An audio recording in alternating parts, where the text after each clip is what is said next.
Saudara, kita awali Aceh hari ini, seorang kecik yang hilang tertimbun longsor di kawasan Kecamatan Betung, Nagan Raya ditemukan meninggal dunia. Jenazah korban langsung dievakuasi oleh petugas menuju rumah duka untuk kemudian dikebumikan. Jenazah Said Bukhari merupakan kecik Gampung Gunung Nagan, Kecamatan Betung yang sebelumnya dikabarkan hilang tertimbun longsor ditemukan setelah dilakukan pencarian selama 5 hari.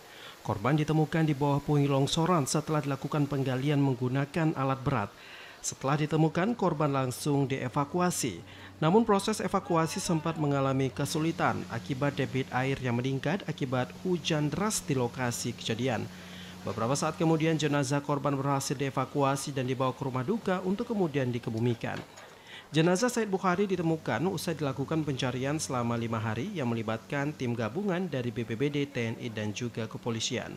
Proses pencarian melibatkan ratusan petugas serta 6 unit alat berat. Korban dilaporkan hilang tertimbun longsor pada 8 Februari lalu saat bersama dengan rekannya menyusuri tebing sungai. Namun tiba-tiba terjadi longsor yang mengakibatkan korban hilang dan ditemukan dalam kondisi meninggal dunia. Dari Nagan Raya, Aziz Saputra, TVRI melaporkan.